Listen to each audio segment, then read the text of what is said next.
بسم اللہ الرحمن الرحیم۔ السلام علیکم دوستو، حضرت سلیمان فارسی فرماتے ہیں، میں صوبہ اصفہان کے ایک علاقے کا فارسی نسل نوجوان تھا اور جس بستی میں ہم رہائش پذیر تھے اس بستی کا نام جے تھا۔ میرا باپ اس بستی کا سردار تھا۔ میرا باپ اس بستی کا سب سے مالدار اور روبدار شخص تھا اور مجھ سے بے حد محبت کرتا تھا۔ جس دن میں پیدا ہوا تھا اس دن سے اس نے مجھ کو دنیا کی ہر چیز سے زیادہ عزیز رکھا تھا۔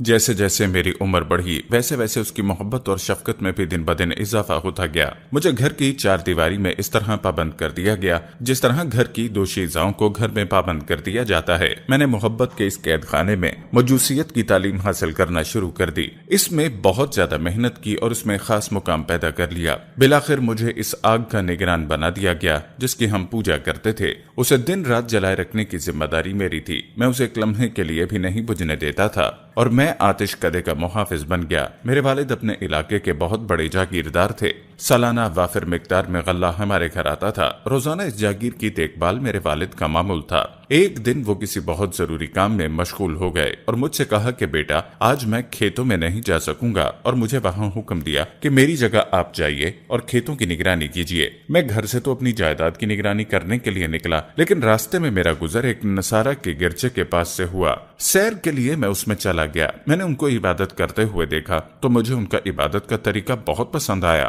اور میں اس دین کو بہت پسند کرنے لگا اور شام تک وہیں رہا۔ میں نے ان سے دریافت کیا کہ اس دین کا مرکز کہاں ہے۔ انہوں نے کہا کہ ملک شام۔ رات کو میں گھر لوٹا تو گھر والوں نے دریافت کیا کہ سارا دن تم کہاں تھے۔ میں نے سارا قصہ سنایا تو میرے باپ نے کہا بیٹا وہ دین اچھا نہیں ہے، تیرا اور تیرے بڑوں کا جو دین ہے وہی بہتر ہے۔ میں نے کہا ہرگز نہیں، وہی دین بہتر ہے۔ باپ کو میری جانب سے خدشہ ہوا کہ کہیں چلا نہ جائے، اس لیے اس نے میرے پیر میں ایک بیڑی ڈال دی اور مجھے گھر ہی میں قید کر دیا۔ اور میں نے ان عیسائیوں سے کہلا بھیجا کہ جب ملک شام سے سوداگر آئیں جو اکثر آتے تھے تو مجھے اطلاع کرنا۔ چنانچہ کچھ سوداگر آئے اور ان عیسائیوں نے مجھے اطلاع دی۔ جب وہ سوداگر واپس جانے لگے تو میں نے اپنے پاؤں کی بیڑی کاٹ دی اور بھاگ کر ان کے ساتھ ملک شام چلا گیا۔ وہاں پہنچ کر میں نے تحقیق کی کہ اس مذہب کا سب سے زیادہ ماہر کون شخص ہے۔ لوگوں نے بتایا کہ گرجے میں فلاں بشپ ہے۔ میں اس کے پاس گیا اور اس سے کہا مجھے تمہارے دین میں داخل ہونے کی رغبت ہے اور میں تمہاری خدمت میں رہنا چاہتا ہوں۔ اس نے منظور کر لیا۔ میں اس کے پاس رہنے لگا، لیکن وہ کچھ اچھا آدمی نہ نکلا۔ لوگوں کو صدقے کی ترغیب دیتا اور جو کچھ جمع ہوتا اس کو اپنے خزانے میں رکھ لیتا اور غریبوں کو کچھ نہ دیتا۔ کچھ مدت بعد وہ مر گیا اور اس کی جگہ دوسرے شخص کو بٹھایا گیا۔ وہ اس سے بہتر اور دنیا سے بے رغبت تھا۔ میں اس کی خدمت میں رہنے لگا اور مجھے اس سے محبت ہو گئی۔ بالآخر وہ بھی مرنے لگا تو میں نے اس سے کہا کہ مجھے کسی کے پاس رہنے کی وصیت کر دو۔ اس نے کہا کہ میرے طریقے پر صرف ایک شخص اس دنیا میں ہے، وہ موصل میں رہتا ہے، تم اس کے پاس چلے جانا۔ دوستو، حضرت سلیمان فارسی فرماتے ہیں میں اس کے مرنے کے بعد موصل چلا گیا اور اسے جا کر اپنا قصہ سنایا۔ اس نے اپنی خدمت میں رکھ لیا۔ وہ بہترین آدمی تھا۔ آخر اس کی بھی وفات ہونے لگی تو میں نے اس سے پوچھا کہ اب میں کہاں جاؤں۔ اس نے کہا فلاں آدمی کے پاس نصیبین میں چلا جانا۔ میں ان کے پاس گیا اور اسے اپنا قصہ سنایا۔ اس نے مجھے اپنے پاس رکھ لیا۔ وہ بھی اچھا آدمی تھا۔ جب مرنے کا وقت آیا تو میں نے اس سے پوچھا کہ اب میں کہاں جاؤں۔ اس نے کہا غموریہ میں فلاں شخص کے پاس چلے جانا۔ میں وہاں چلا گیا اور اس کے پاس اسی طرح رہنے لگا۔ وہاں میں نے کچھ کام دھندا بھی کیا جس سے میرے پاس کچھ گائے اور چند بکریاں جمع ہو گئیں۔ جب اس کی وفات کا وقت آیا تو میں نے اس سے پوچھا کہ اب میں کہاں جاؤں۔ اس نے کہا خدا کی قسم اب اس دنیا میں کوئی شخص اس طریقے کا جس پر ہم لوگ ہیں عالم نہیں رہا، البتہ نبی آخر الزماں کے پیدا ہونے کا زمانہ قریب ہے جو دین ابراہیمی پر ہوں گے اور عرب میں پیدا ہوں گے، اور ان کی ہجرت کی زمین ایسی جگہ ہے جہاں کھجوروں کی پیداوار بکثرت ہے اور اس کے دونوں جانب کنکریلی زمین ہے، اور ہدیہ نوش فرمائیں گے اور صدقہ نہیں کھائیں گے، اور ان کے دونوں شانوں کے درمیان مہر نبوت ہوگی۔ اگر تجھ سے ہو سکے تو اس سرزمین پر پہنچ جانا۔ ان کے انتقال کے بعد قبیلہ بنو قلب کے چند تاجروں کا وہاں گزر ہوا۔ میں نے ان سے کہا اگر تم مجھے اپنے ساتھ عرب لے چلو تو اس کے بدلے یہ گائے اور بکریاں تمہاری نظر ہیں۔ انہوں نے قبول کر لیا اور مجھے وادی قرا لے آئے، یعنی مکہ مکرمہ، اور وہ گائے بکریاں میں نے ان کو دے دیں۔ لیکن انہوں نے مجھ پر یہ ظلم کیا کہ مجھے مکہ مکرمہ میں اپنا غلام ظاہر کیا اور مجھے بیچ دیا۔ بنو قرینہ کے ایک یہودی نے مجھے خرید لیا اور مجھے اپنے ساتھ اپنے وطن مدینہ لے آیا۔ مدینہ طیبہ کو دیکھتے ہی میں نے ان علامات کو جو مجھے غموریہ کے ساتھی یعنی پادری نے بتائی تھی پہچان لیا کہ یہ وہی جگہ ہے۔ میں وہاں رہتا رہا۔ اتنے میں نبی کریم صلی اللہ علیہ وسلم مکے سے ہجرت فرما کر مدینہ طیبہ تشریف لائے۔ حضور اس وقت تک قباء ہی میں تشریف فرما تھے۔ میں نے حضور کی خبر سن کر جو کچھ میرے پاس تھا لے جا کر آپ کی خدمت میں پیش کیا اور عرض کیا یہ صدقے کا مال ہے، تو حضور نے خود تناول نہیں فرمایا بلکہ صحابہ کرام سے ارشاد فرمایا کہ تم کھا لو۔ میں نے اپنے دل میں کہا ایک علامت تو پوری نکلی۔ پھر میں مدینہ واپس آ گیا، پھر کچھ اور مال جمع کیا، اور اس دوران نبی کریم بھی مدینہ طیبہ میں تشریف فرما تھے۔ میں نے اس میں سے تناول فرمایا۔ میں نے اپنے دل میں کہا یہ دوسری علامت بھی پوری ہوئی۔ اس کے بعد ایک اور مرتبہ حاضر خدمت ہوا۔ اس مرتبہ حضور ایک صحابی کے جنازے میں شرکت کی وجہ سے جنت البقیع میں تشریف فرما تھے۔ میں نے آپ کو سلام کیا اور پشت کی جانب گھومنے لگا۔ آپ سمجھ گئے اور اپنی چادر مبارک کمر سے ہٹا دی۔ میں نے مہر نبوت کو دیکھا۔ میں جوش میں اس پر جھک گیا، اس کو چوم رہا تھا اور رو رہا تھا۔ حضور نے ارشاد فرمایا سامنے آؤ۔ میں سامنے حاضر ہوا اور حاضر ہو کر سارا قصہ سنایا۔ اس کے بعد میں اپنی غلامی کے مشاغل میں پھنسا رہا۔ ایک مرتبہ حضور نے فرمایا تم اپنے آقا سے مکاتبت کا معاملہ کر لو۔ میں نے اس سے معاملہ کر لیا اور اس نے 2 چیزیں بدلے کتابت قرار دیں۔ اول یہ کہ 40 اوقیہ نقد سونا، اور دوم یہ کہ 300 درخت کھجور کے لگاؤں اور ان کو پرورش کروں یہاں تک کہ کھانے کے قابل ہو جائیں۔ چنانچہ حضور صلی اللہ علیہ وسلم نے اپنے دستے مبارک سے لگائے، اور حضور کا یہ معجزہ تھا کہ تمام درخت اسی سال پھل لے آئے مگر ایک درخت نہ پھلا۔ تحقیق سے معلوم ہوا کہ وہ درخت کسی اور کے ہاتھ سے لگایا ہوا تھا، حضور صلی اللہ علیہ وسلم کے دستے مبارک کا نہ تھا۔ چنانچہ حضور نے اسے نکالا اور اسے اپنے دستے مبارک سے لگایا، اور حضور کا دوسرا معجزہ یہ ہوا کہ بے موسم درخت لگایا اور اسی سال وہ درخت پھل بھی لے آیا۔ اور حضرت سلیمان فارسی نے ان درختوں کی خبر گیری کی اور اتفاقاً حضور کے پاس کہیں سے سونا آ گیا۔ حضور نے حضرت سلیمان فارسی کو مرحمت فرما دیا اور فرمایا اس کو لے جا کر اپنے بدلہ کتابت میں دے دو۔ انہوں نے عرض کی کہ حضور یہ کیا کافی ہوگا؟ وہ بہت زیادہ مقدار ہے۔ حضور نے ارشاد فرمایا حق تعالی شانہ اسی سے بعید نہیں کہ اسی پر پورا فرما دے۔ چنانچہ میں لے گیا اور اس میں وزن کر کے 40 اوقیہ سونا تول دیا۔ پیارے دوستو، یوں آپ نے سلمان فارسی کے بدلے کتابت اپنی جانب سے ادا کیا اور ان کو آزاد کیا۔ اور سلیمان فارسی جس حق کی تلاش میں اپنے گھر سے نکلے تھے، آج وہ تلاش مکمل ہوئی اور انہوں نے حق کو پہچانا اور پختہ یقین کے ساتھ ایمان لے آئے۔ حضرت سلیمان فارسی کہتے ہیں میں 10 سے بھی زیادہ آقاؤں کی غلامی میں رہا۔ پیارے دوستو، یہ تھا سفر حضرت سلیمان فارسی کے اسلام لانے کا۔ اب بات کرتے ہیں آپ رضی اللہ تعالیٰ عنہ کے فضل و کمال کی۔ کہا جاتا ہے کہ حضرت سلیمان فارسی رضی اللہ تعالیٰ عنہ کے دن کا بڑا حصہ رسول اللہ کی صحبت میں گزرتا تھا، اسی لیے آپ علوم و معارف نبوی صلی اللہ علیہ وسلم سے کافی بہرور ہوئے۔ حضرت علی سے آپ کے مبلغ علم کے متعلق پوچھا گیا تو فرمایا ان کو علم اول اور علم آخر سب کا علم تھا، اور وہ خود ایسا دریا تھے جو پایابی سے نہ آشنا رہا، وہ ہمارے اہل بیت میں تھے۔ دوسری روایت میں ہے کہ آپ نے فرمایا وہ علم و حکمت میں لقمان حکیم کے برابر تھے۔ علم اول سے مراد کتب سابقہ کا علم، اور علم آخر سے مقصود آخری کتاب الہی یعنی قرآن کا علم ہے۔ اور اہل بیت سے ہونا آپ صلی اللہ علیہ وسلم سے قربت کی بنا پر، اور اسی لیے کہ عربوں میں ان کا کوئی خاندان نہ تھا، آپ نے ان کو یہ شرف بخشا کہ اعزازاً اپنے اہل بیت میں داخل کر لیا۔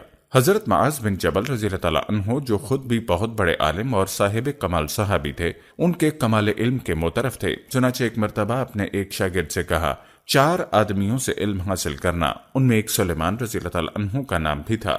کہتے ہیں کہ ایک موقع پر خود زبان نبوت نے ان کے علم و فضل کی ان الفاظ میں تصدیق کی کہ سلیمان رضی اللہ تعالیٰ عنہ علم سے لبریز ہیں۔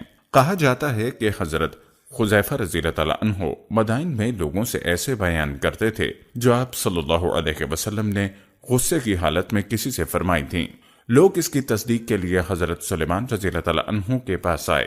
آپ نے صرف اس قدر جواب دیا کہ حذیفہ اللہ خود زیادہ اچھا جانتے ہیں۔ لوگوں نے حضرت حذیفہ رضی اللہ تعالیٰ عنہ سے آ کر کہا کہ ہم نے آپ کی بیان کردہ حدیث سلیمان رضی اللہ تعالیٰ عنہ کو سنائی، وہ اس کی تصدیق کرتے ہیں اور نہ تردید۔ حضرت حذیفہ نے آ کر سلیمان رضی اللہ تعالیٰ عنہ سے کہا جو کچھ تم نے آپ صلی اللہ علیہ وسلم سے سنا اس کی تصدیق کیوں نہیں کرتے؟ فرمایا بعض اوقات آپ صلی اللہ علیہ وسلم لوگوں کو کچھ غصے میں کہہ دیتے تھے اور بعض اوقات خوش ہو کر کچھ فرما دیتے تھے۔ معلوم ہوتا ہے کہ تم اس قسم کی باتوں کو بیان کر کے کسی کو کسی کا دوست اور کسی کو کسی کا دشمن بنا دو گے۔ کیا تمہیں معلوم نہیں کہ آپ صلی اللہ علیہ وسلم فرمایا کرتے تھے کہ خداوند غصے کی حالت میں اگر کسی کے متعلق کوئی برا کلمہ نکل جائے تو اس کو بھی اس کے حق میں خیر کر دینا۔ پھر ان سے کہا کہ تم اس قسم کی باتوں سے باز آؤ، نہیں تو میں عمر رضی اللہ تعالیٰ عنہ کو آگاہ کر دوں گا۔ پیارے دوستو، چونکہ سلیمان فارسی رضی اللہ تعالیٰ عنہ اسلام کے قبل عرصہ تک نصرانی رہ چکے تھے، اس لیے عیسائی مذہب کے متعلق بھی کافی معلومات رکھتے تھے۔ حضرت ابو ہریرہ رضی اللہ تعالیٰ عنہ فرماتے تھے کہ سلیمان رضی اللہ تعالیٰ عنہ 2 کتابوں کا علم رکھتے تھے، کتاب اللہ کا اور انجیل کا۔ مذہب عیسوی کے مسائل محض پادریوں کی زبانی نہیں سنے تھے، بلکہ خود انجیل کا مطالعہ کیا تھا۔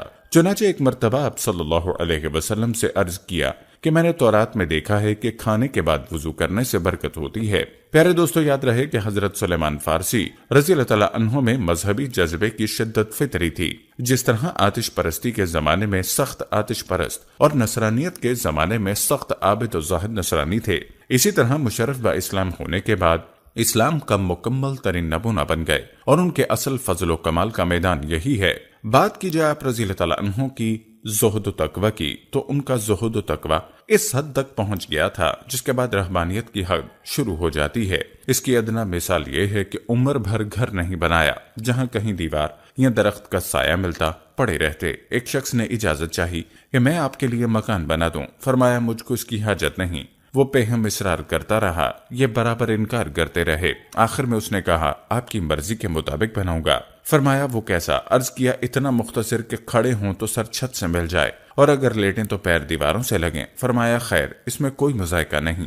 چنانچہ اس نے ایک جھونپڑی بنا دی۔ اس زہد کا اثر زندگی کے ہر شعبے میں نمایاں تھا۔ دنیاوی مال و متاع کو کبھی پاس نہ آنے دیا۔ وفات کے وقت گھر کا پورا اثاثہ 20-22 درہم سے زیادہ نہ تھا۔ بستر میں معمولی سا بچھونا تھا اور 2 اینٹیں جن کا تکیہ بناتے تھے، اس پر بھی روتے، اور آپ فرماتے کہ آپ صلی اللہ علیہ وسلم نے فرمایا انسان کا ساز و سامان ایک مسافر سے زیادہ نہ ہونا چاہیے، اور میرا یہ حال ہے۔ یہ حالت زندگی کے ہر دور میں قائم رہی۔ جب امارت کے عہدے پر ممتاز تھے اس وقت بھی کوئی فرق نہ آیا۔ حسن بیان کرتے ہیں کہ سلیمان رضی اللہ تعالیٰ عنہ جب 5000 تنخواہ پاتے تھے اور 30,000 نفوس پر حکومت کرتے تھے، اس وقت بھی صرف ان کے پاس ایک قبہ تھی جس میں لکڑیاں جمع کرتے تھے، اس کا آدھا حصہ بچھاتے اور آدھا اوڑھتے تھے۔ زہد و تقوی کا یہ حال تھا کہ خادم کو گوشت کی بوٹیاں کن کر دیا کرتے کہ مبادا اس کی طرف سے کوئی بدگمانی نہ پیدا ہو۔ پیارے دوستو، کہا جاتا ہے کہ حضرت سلیمان فارسی رضی اللہ تعالیٰ عنہ کی تصویر حیات میں تکلف کے آب و رنگ کی بجائے سادگی بہت غالب تھی، جو ہر زمانے میں یکساں قائم رہی۔ مدائن کے امارت کے زمانے میں جبکہ شان و شوکت اور خدم و خشم وغیرہ تمام لوازم ان کے لیے مہیا ہو سکتے تھے، اس وقت بھی ان کی سادگی میں کوئی فرق نہیں آیا۔ لباس میں ایک عبا اور معمولی سا جانگیا اور ایک اونچا پاجامہ ہوتا۔ چونکہ ان کے سر کے بال گھنے اور کان لمبے تھے، اس لیے اس ایرانی ہیبت کو دیکھ کر لوگ گرگ آمد کہتے۔ ایک مرتبہ اسی امارت کے زمانے میں اس شان و شوکت سے نکلے کہ سواری میں بلا زین کا گدھا تھا، لباس میں ایک تنگ اور چھوٹی قمیض جو سواری پر سے کسی وجہ سے اٹھ گئی تھی، جس سے گھٹنے بھی نہ چپتے تھے، ٹانگیں کھلی ہوئیں۔ لڑکے اس ہیبت قضائی کو دیکھ کر ان کے پیچھے لگ گئے۔ لوگوں نے یہ طوفان بدتمیزی دیکھا تو ڈانٹ کر ان کو ہٹایا کہ امیر کا پیچھا کیوں کرتے ہو۔ ایک دستہ فوج کی سرداری سپرد ہوئی۔ فوجی عمارت کی شان و شوکت کا تو کیا ذکر، یہاں معمولی سپاہی کی بھی وجہ نہ تھی۔ چنانچہ فوجی نوجوان دیکھ کر ہنستے اور کہتے یہی امیر ہے۔ حضرت ابو درداء رضی اللہ تعالیٰ عنہ کی والدہ فرماتی کہ حضرت سلیمان فارسی رضی اللہ تعالیٰ عنہ ایک مرتبہ مدائن سے شام آئے۔ اس وقت وہاں کے گورنر تھے، مگر اپنی سادگی کی وجہ سے معمولی لباس اور ابتر حالت میں تھے۔ ان سے کہا گیا کہ آپ نے اپنے آپ کو اس قدر ابتر کیوں بنا رکھا ہے؟ آپ نے فرمایا آرام اور راحت تو صرف آخرت کے لیے ہے۔ ابو قلابہ راوی لکھتے ہیں کہ ایک شخص حضرت سلیمان فارسی رضی اللہ تعالیٰ عنہ کے ہاں گیا، دیکھا تو بیٹھے آٹا گوندھ رہے ہیں۔ پوچھا خادم کہاں ہے؟ کہا کام سے بھیجا ہے، مجھ کو یہ اچھا معلوم نہیں ہوتا کہ 2 کاموں کا بھار اس پر ڈالوں۔ اس غیر معمولی سادگی کی وجہ سے لوگوں کو ان پر اکثر مزدور کا دھوکہ ہو جایا کرتا۔ ایک مرتبہ ایک ابسی نے جانور کے لیے چارہ خریدا۔ حضرت سلیمان فارسی رضی اللہ تعالیٰ عنہ کھڑے تھے، ان سے کہا کہ ان کو گھر تک پہنچا دو۔ وہ اٹھا کر لے چلے۔ راستے میں لوگوں نے دیکھا تو کہنے لگے لائیے ہم پہنچا دیں۔ یہ حال دیکھ کر ابسی نے لوگوں سے پوچھا یہ کون ہے؟ لوگوں نے کہا آپ صلی اللہ علیہ وسلم کے صحابی ہیں۔ وہ سن کر بہت نادم ہوا اور کہا آپ تکلیف نہ کیجیے۔